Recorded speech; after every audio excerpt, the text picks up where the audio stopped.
سلامونه ګران دوستانو، یو ځل بیا تاسو ټول ته ښه راغلاست وایم. د فارماکولوژي د بخش نن یو بل لغت دی چې ابزرپشن یا هم په لغتا یې معنا جذب دی. راځو ابزرپشن باندې بحث کوو چې ابزرپشن څه شی دی او څه معنا لري.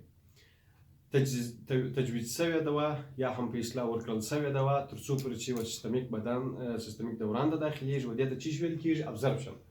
تجویز شوې دوا د وینې دوران ته داخلېدو ته څه ویل کیږي؟ ابزرپشن ویل کیږي.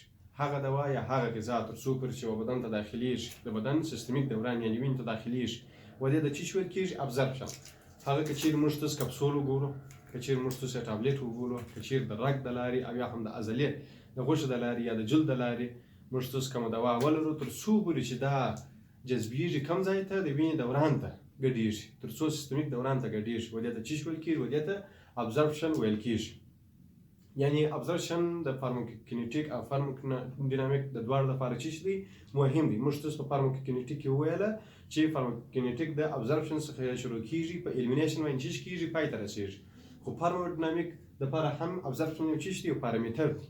د دې لپاره تر څو پورې چې دوا زموږ تاسو بدن ته جذب شوی نه وي، د هغه ښه او بد تاثیر موږ ته نه رامعلومیږي. صحیح دی؟ فارماکوکینیټیک موږ هغه وو چې بدن زموږ دوا سره څه کوي، فارماکوډینامیک هغه وو چې دوا زموږ د بدن سره څه کوي.